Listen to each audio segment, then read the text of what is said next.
Acueductos. La historia se remonta a la época prehispánica.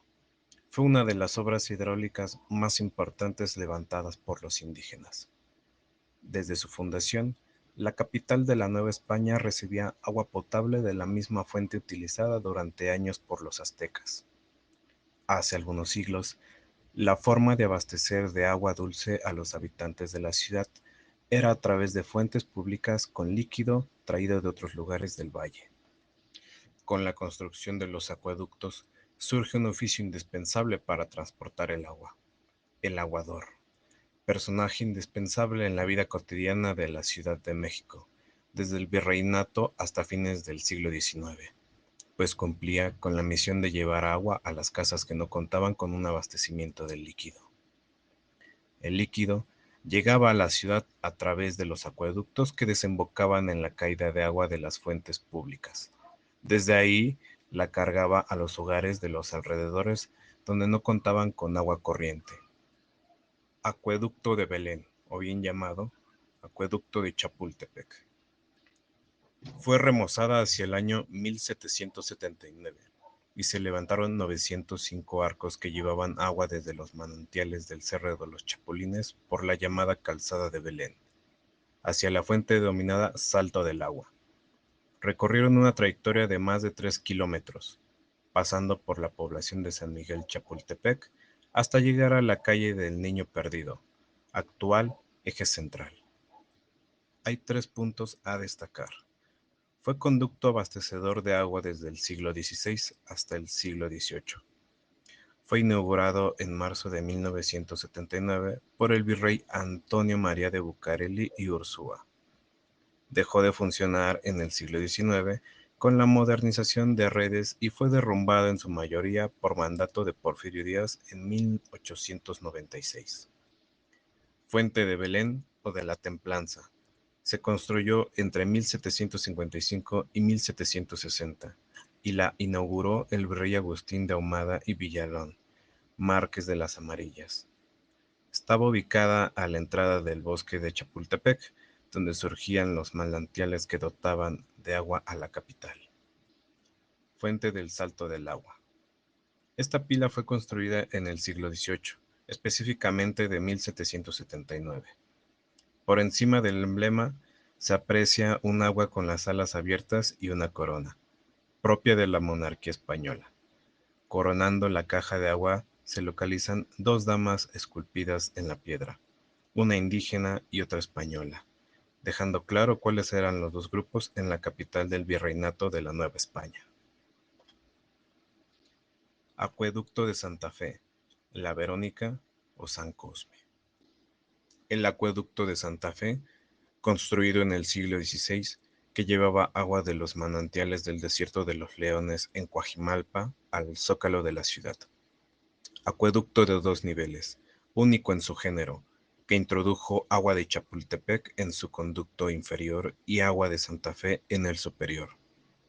En 1572, el virrey Martín Enríquez de Almanza aprobó la construcción de un acueducto sobre arquería para llevar el agua de Santa Fe hasta la falda norte del Cerro del Chapultepec, trabajos que se prolongaron hasta 1620.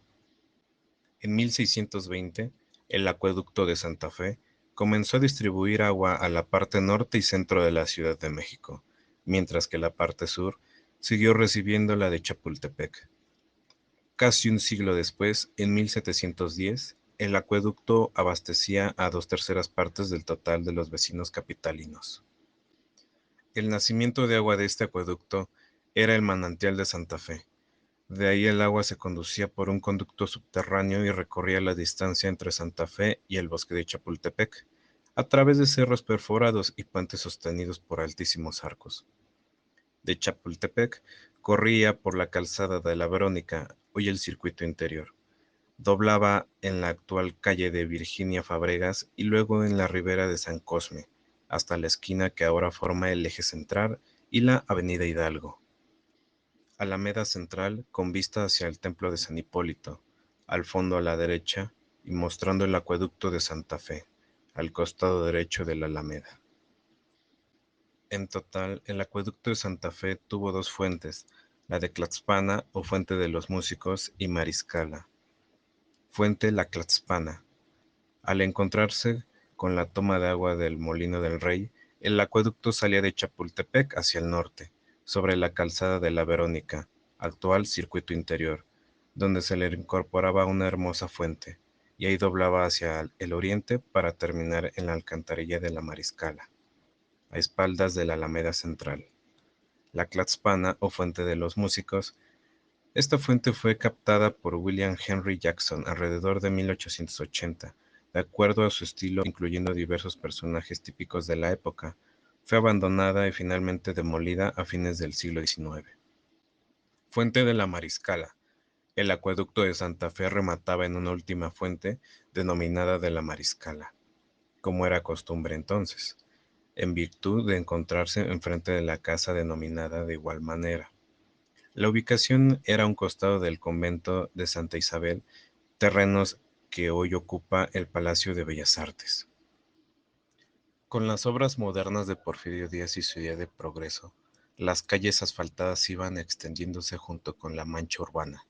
Con esto, la Ciudad de México atravesaba una fuerte crisis de desabasto de agua potable, consecuencia de la sobreexplotación de los manantiales de Santa Fe y Chapultepec.